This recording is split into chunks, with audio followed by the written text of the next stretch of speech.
Now let's go live to New Delhi, where the weekly MEA, Ministry of External Affairs briefing is on. Could you repeat the first part? The two governments are in contact, you said? Yes. About expanded number of? Expanded number of Indian. Okay. Can you confirm this? Okay. Okay, fair enough. Yeah, please. Microphone. Sir, Ayushi Gwal from MEA. Sir, will there be a representation from India in the upcoming oath-taking ceremony of the President-elect of Maldives on 17th November? Since there were reports of Maldives inviting inviting our Prime Minister to visit Mali. Okay. Do you want more question? No, sorry, I saw your hand first. Yes, ma'am. Go ahead. Samir Hussain with BBC. Anthony Blinken is going to be coming to visit off the heels of a visit from the Middle East. How much will the Middle East be a part of the talking points at the 2+2? And do you expect to talk about Canada at all? Okay. Let me take this round of questions. And anybody has a follow-up on this instead of coming back to it? Yeah, go ahead. Microphone. Sir मैं विशाल हूँ जी news से। Qatar की तरफ से क्या judgement की copy Bharat को मुहैया कराई गई है जो हमारे भारतीयों को मौत की सजा सुनाई गई है, और क्या कोई अपील मंजूर हुई है अभी तक? Okay. Any other ones on this? On Qatar, anything else? I know that's a topic you've been asking me. Okay, if not, let me start with President-elect. I think that was Ayushi, your question. We have received an invitation for Prime Minister to attend that. I'll let you know once we have a decision on who would represent us and what capacity. As of right now, I don't have any further information to share on that. But yes, we have received an invitation. Samira, on the issue of discussions, yes, as you know, the 2+2 is tomorrow. I think Secretary of Defense, U.S. Secretary of Defense has just landed, and we're expecting Secretary Blinken a little later in the evening. Tomorrow is there. I'm not going to try to prejudge the conversations. I guess, considering the nature of our relationship and the strategic, global strategic partnership, a variety of issues are discussed, including topical issues, regional developments. So I wouldn't rule it out, but I certainly wouldn't like to prejudge it. On Canada, if they wish to discuss, we are happy to discuss all issues. But again, I wouldn't have a position yet. Let's wait for tomorrow. We will try to update you what actually transpires. John, you had a query on Israel and India. Look, I'm not sure if specific conversations or requests. I saw some reports of 100,000 workers replacing other workers there. I haven't heard any of those things. I'm not aware of any specific figure or request. But since you asked on the larger topic, as you are aware, we have been working with towards giving our citizens access to the global workplace. You heard External Affairs Minister talk about this issue. In this regard, we have been in discussion on trying to get into mobility agreements with a number of countries. Such frameworks or agreements ensure that our people are treated fairly, their rights are protected, and they are not discriminated against. In fact, if you remember just now, External Affairs Minister was in Italy, and an understanding was concluded then. With Israel, there are already a number of Indian workers employed there, especially in the caregiver sector. Since, I think, 2022, we have been discussing a bilateral framework in the construction and caregiver sectors. But this is a long-term initiative, and I'm not, as I said, aware of any specific requests or numbers that have been floating around. So that's what I would like to mention here. Shailendra, आपका प्रश्न था जो cross border firing के बारे में, आपने इसी में पूछा था कि आज में इनफैक्ट आज कुछ इंसिडेंट आज का भी है. देखिए, हमने ऐसे जो इंसिडेंट्स होते हैं, हम रेगुलरली इनको ऐसे सीज फायर वायलेशंस जो होती हैं और क्रॉस बॉर्डर इन्फिल्ट्रेशन की जो घटनाएं होती हैं, कभी ड्रोन से या फायरिंग से, ये हमारे जो बायलैटरल एग्रीमेंट्स हैं इसका उल्लंघन है, और हम इनको पाकिस्तान के साथ हम इनको हमेशा उठाते हैं और इसको हम टेकअप करते हैं. और ये जो रिसेंट इंसिडेंट्स हुई हैं, आज वाले का मैं कह नहीं सकता हूं, बट जो भी रिसेंटली हुई थी, जो बीएसएफ ने पाकिस्तानी साइड के साथ फ्लैग मीटिंग्स में इसको इनका इशू टेकअप किया है, और डिप्लोमेटिक चैनल्स के जरिए भी हमने ये मुद्दा उनके सामने रखा हुआ है. विनीत, आपका आपका प्रश्न था कतर के बारे में। देखिए, इसके बारे में हम जैसे आपको बताए जा रहे हैं, एक कोर्ट ऑफ फर्स्ट इंस्टेंस होता है कतर में, जिन्होंने 26 अक्टूबर को जजमेंट दिया था। ये 8 इंडियन एम्प्लॉय जो थे अल-दारा कंपनी के। जजमेंट कॉन्फिडेंशियल है और सिर्फ लीगल टीम के साथ शेयर किया गया है। वो अब अगला लीगल स्टेप्स जो हैं उसके बारे में उस पर जांच कर रहे हैं। एक अपील फाइल की गई है, विशेष रूप से भी और क्या लीगल स्टेप्स था, और उनका लीगल, मुझे जितना दूर मालूम है उनका अपील फाइल हो गया है। और हम भी कतरी अथॉरिटीज के साथ इस मामले में संपर्क बनाए हुए हैं। 7 नवंबर को हमारी एम्बेसी को एक और राउंड ऑफ काउंसुलर एक्सेस मिली, जो हम मिले 8 लोगों से, और हम उनके फैमिली मेंबर्स के साथ भी कांटेक्ट में हैं। पिछले हफ्ते या इसी महीने के पहले थोड़ा विदेश मंत्री जी ने उनके फैमिली मेंबर से यहीं दिल्ली में मुलाकात की थी, और हम जितना हो सके लीगल और काउंसिल असिस्टेंस हम उनको देते रहेंगे। मैं ये कहना चाहूंगा कि ये मामला बहुत ही संवेदनशील नेचर का है, ताकि स्पेकुलेशन में बिल्कुल शामिल न हो। मैं ये फिर दोहराने का अनुरोध करूंगा। कानूनी और काउंसुलर मदद जो भी हम सहायता दे सकते हैं हम देंगे। I know this question was interested, so if I go to the English version of it, I know there was a lot of query. As we had informed earlier, the Court of First Instance of Qatar passed a judgment on October 26 in the case involving 8 Indian employees of Al-Dara Company. The judgment is confidential and has only been shared with the legal team. They are now pursuing further legal steps, and I think an appeal has already been filed. We will also remain engaged with the Qatari authorities in this matter. On November 7, our embassy in Doha received another consular access to the detainees. We are in touch with their family members too. And as you recall, External Affairs Minister met the family members earlier this month in New Delhi. We will continue to extend all legal and consular support, and I would urge everyone not to engage in speculation considering the sensitive nature of the case. If I could, एक आप विशाल, आपका भी प्रश्न इसी से जुड़ा हुआ था। Okay, next question. Somebody else had a hand up. I didn't pick up. Yeah, sorry. Yeah, go ahead. Suhasini, if you could introduce your record. Oh, sorry. This is Suhasini Haider from The Hindu. I had one question and a follow-up. The question is about the plans for a Voice of Global Summit, as well as the G20 Virtual Summit later this month. I wanted to just get a sense of how many countries you're expecting will attend at the leadership level for both, and particularly in the G20. Are we expecting the leaders who weren't able to make it for the G20 summit to come for the virtual one, specifically, of course, the presidents of Russia and China? So that's my question. And the follow-up was about Israel as well. You said you didn't want to prejudge what we might discuss with the US Secretary of State, but just wanted to get a specific comment on whether India is calling for a ceasefire from the Israeli side of its bombardment of Gaza. You mean in the context of what? In the context of tomorrow's conversation or general? No. So it's not a follow-up, a general question. Because we had seen your statement on the UNGA. No, I agree. So it's not nothing to do with the 2+2 tomorrow. Okay, fair enough. Who had a hand up? Yeah. No, yeah, please go ahead. Sorry, aapka bhi? So, Sputnik India. My question is about Prime Minister Modi has been, speaking to West Asian leaders, including the Iranian president, who has urged India to extend, implement a humanitarian pause. And so, what's India's stance on that? So. Okay, on humanitarian pause. Okay, I saw a hand here. Yes, please go ahead. एक minute, उनके पहले mic उनके पास। Sir, Rishabh from Times Now. Sir, there are reports about a court judgment in Australia for our former High Commissioner Navdeep Suri about him underpaying the house help or a staff, and he has been asked to pay about $136,000 as a remuneration to the lady. Can you explain what exactly happened and what how does India see it? Microphone उसके बिना सुना नहीं देगा आपको। Sir, Ravinder Singh robin.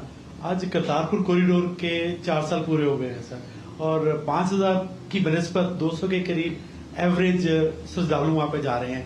India की demand और लोगों की डिमांड रही कि $20 की फीस कम की जाए और पासपोर्ट की शर्त कम की जाए। इसके ऊपर पाकिस्तान का अभी तक कोई जवाब आया जी नहीं, प्रश्न क्या था?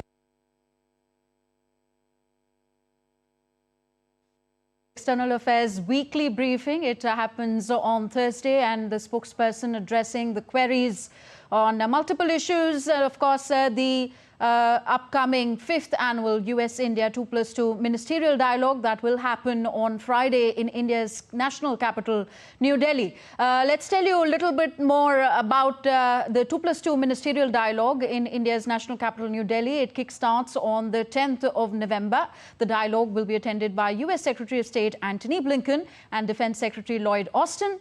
US Defense Secretary Lloyd Austin has landed in New Delhi a short while ago, and this dialogue takes place amid ongoing international conflicts between Ukraine and Russia and in Israel and Hamas, which has a bearing on strategic dynamics and global outlook of both nations. Now, DD India's Jessica Taneja has more details. Every year, the 2+2 ministerial dialogue brings together India's foreign and defense ministers with their US counterparts to address and collaborate on common concerns to enhance and strengthen relationship between the two nations. Over the years, America has offered strong bipartisan support to India. From making it a major defense partner in 2016 to holding Quad meetings at the leaders level. For a non-treaty ally, America has made a significant change in its policy. With India-US trade likely to touch $300 billion in 2026 and 27, the ministerial dialogue helps in promoting forums like G20, the Quad, and IPEF, or the Indo-Pacific Economic Framework. For America, India is also an important ally for its free and open Indo-Pacific strategy. The 2+2 ministerial dialogue has seen some great momentum over the years. The signing of Logistics Exchange Memorandum of Agreement, or the MEA, in 2016, the signing of COMCASA, or the Communications Compatibility and Security Agreement, in 2018, along with the Basic Exchange and Cooperation Agreement, or the BECA, in 2020. Not only was signing COMCASA and other important pacts in the foundational years a big step, but providing waivers to India from Russia sanctions was a significant advancement in the relationship. In fact, 5 years ago, India was given the Strategic Trade Authorization status for transfers of some dual-use high-technology trade. While these deals are good signs of convergences, looking at the current momentum, further framework for overcoming hurdles on regulation of technology, digital economy, few matters of global governance have also been put in place now. Jessica Taneja for DD India. Now, speaking on the 5th India-US 2+2 ministerial dialogue, the principal deputy spokesperson of the US Department of State, Vedant Patel, said that the meet will focus on deepening security cooperation between the two countries, among other issues. We are getting fresh inputs. Let's go back to the MEA presser on in New Delhi. Individual, look, on consular issues, usually I would, I would be hesitant to comment too much on this. But let me just say, since you asked a specific, broader context, a service staff of the High Commission of India in Australia, in Canberra, willfully deserted her employment post in May 2016, one day before her scheduled departure back to India. She was holding an official passport and was on an Australian diplomatic visa. Since then, we have repeatedly requested Australian authorities to locate and repatriate her to India. We have learned that she has made allegations against the then High Commissioner, and an ex parte judgment has now been issued by an Australian court. I think you are referring to that. Let me reiterate that we reject any locus standi of Australian authorities to adjudicate on matters concerning such India-based service staff of the High Commission. Any grievance that she may have has to be suitably addressed only in India. Her conduct and false representations give rise to suspicions that all this has been motivated by a desire to permanently stay in Australia, and in which she seems to have succeeded. We are also concerned by the ex parte court judgment. We are taking up the matter with the Australian authorities.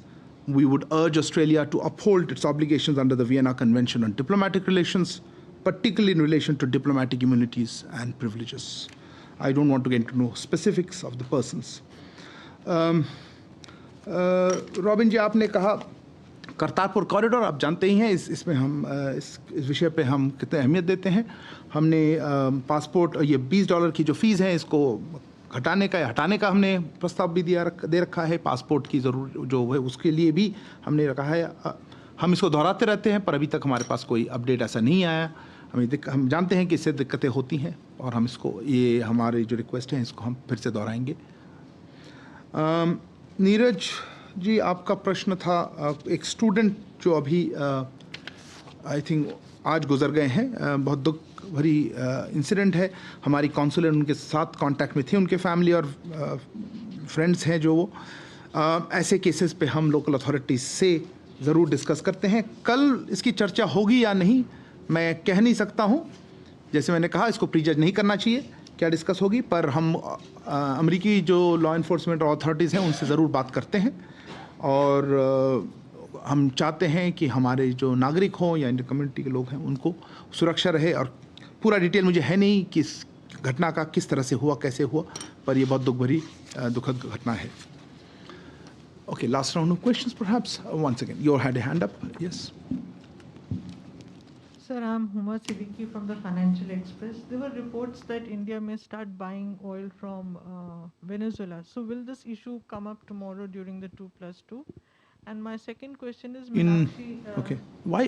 Okay, you are in the context of US sanctions. Yes. Okay. And Minister Lekhi is in South America. She's visiting Paraguay and Ecuador.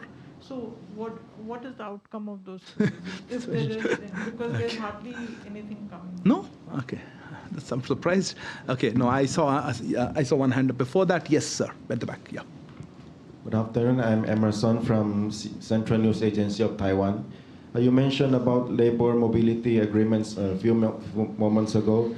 Do you have any updates on the negotiation of labor mobility agreements between Taiwan and India? Okay. When will it be signed? Thank you. Okay. Who had it? Yeah, Pia. I'll come back. Hi, Pia with the print. Will PM Modi be attending the APEC summit, and if not, which official will be participating instead? Okay. Who had a question? Yeah, please. Yeshi. I'll come to you. This is Yeshi Seli from the New Indian Express. The founder of Six for Justice, Pannu, has issued a statement saying that if asking Sikhs not to take the Air India flight on November 19th from Canada, and he's also said that Delhi airport would be closed. And he's so has MEA taken this up, and how seriously are you taking his threat? Yeah. So I have the same question with what Yeshi asked. If you introduce yourself. Sheikh Jha from CNN News 18. My only question is, adding to that, is whether India has raised the issue with Canadian and US officials, because it has a clear threat of probably bombing the aircraft of the area or something. Okay. There was one more hand up. Yes, ma'am. This is Rita from news agency ANSA, Italy. Any update about the story of the baby Arisha in foster care? Could you repeat again? Baby Arisha. Aria, okay. Yeah, in Germany. Arisha? Okay. Baby in Germany. I do. Okay. Okay. If there are no further questions, let me just end with this one. Look, on the threats by against on flights, Air India flights. Look, we strongly condemn such terrorist threats. I do not wish to get into details, just gives visibility to that. We have been engaged with foreign governments on the activities of radical and terrorist elements that have been inciting violence and intimidation of our leadership, of our diplomats. We will continue to press these governments to deny space to such extremist elements. Let me limit it to that. We will certainly take necessary security measures against that. Hindi में आपका प्रश्न तो anyway अच्छा उनका प्रश्न था। देखिए, ऐसे आतंकवादी थ्रेट्स को हम कड़ी निंदा करते हैं। ऐसे रेडिकल और आतंकवादी एलिमेंट्स की गतिविधियों पर संबंधित जो फॉरेन गवर्नमेंट्स हैं उनके साथ बातचीत कर रहे हैं, और जो हमारी लीडरशिप और हमारे डिप्लोमेट्स के खिलाफ हिंसा और ऐसे डराने धमकाने के लिए उकसाते रहते हैं। हम ऐसे एक्सट्रीमिस्ट एलिमेंट्स को जगह नहीं मिले इसके लिए ये आग्रह करते रहते हैं फॉरेन गवर्नमेंट से। और सिक्योरिटी के मामले में हम जो मेजर्स लेना है वो तो बाकी एजेंसी ले ही रही हैं, पर मैं और कुछ कहना नहीं चाहता हूँ क्योंकि ऐसे फिर इनको ज़्यादा विजिबिलिटी भी देना नहीं चाहता हूँ मैं। Mr. Emerson, your query was on the issue of mobility agreements. I mentioned to you how we look at these, how these help us. Yes, there are discussions going on. I'm afraid I can't put a time frame on it. Negotiations by their very nature tend to do not have a finite timeline, but we hope that this would be concluded at an early date and that these help the people concerned who are looking to take benefit of this mobility partnership. On the issue, Huma, on Venezuela, I think we discussed this earlier. We have repeatedly said that we would be guided by our, our oil imports or our energy imports would be guided by energy security requirements. If you have any specific details they're looking for, of course, I would refer you to the relevant ministry. As regards taking it up tomorrow, look, let's not prejudge it. I can't comment in advance whether it will happen. You asked about Ecuador. Honorable Minister of State, Meenakshi Lekhiji, is, of course, had gone. She's also going to Netherlands after that. We have been trying to issue a press release after each segment of the visit, and we will certainly do that. Let me not comment on it while the visit is still underway. So we will try to update you as the visit progresses or each segment or each leg is completed. Pia, I don't have any update on that. I doubt very much that it will be attended at the Prime Minister level. But again, look, these things, till it happens, I can't confirm. I understand we'll have ministerial representation, but let it be announced formally. We will come back to you when that is done. On the issue of baby in Germany, look, this is an issue that we have been tracking. We have been requesting that her rights as an Indian, her rights and cultural rights, particularly her ability to be raised in Indian context, be protected. We have been taking it up on a regular basis. We had access, and I think we briefed some time ago that we got consular access and some gifts and other elements were provided to her. In fact, I probably have some details of that conversation. I don't have an immediate update this week, but this is something that we continue to follow. The consular access, in fact, is on August 31st, and that interaction included elements of cultural immersion with a view to enable the child to remain connected with Indian traditions and culture, which we think is important. We remain in constant engagement with German authorities on the matter to safeguard the child's cultural and national identity and rights and to ensure her return to India. Thank you very much. Sorry, Kallol, you should put your hand up then. I thought we closed. Okay, last quick question. I think we're running behind time. Well, there has been a crackdown on the opposition in Bangladesh after the October 28th rally. Some of the top leaders, including the General Secretary of the biggest opposition party, BNP, is in prison. And one of the standing committee members who spoke to us when he was visiting Delhi said that India has not yet issued a statement which can actually promote free and fair election in Bangladesh. And on that count, they are kind of disappointed. So I would like to sort of ask you, what is really India's position on the Bangladesh government putting opposition leaders in jail? Okay.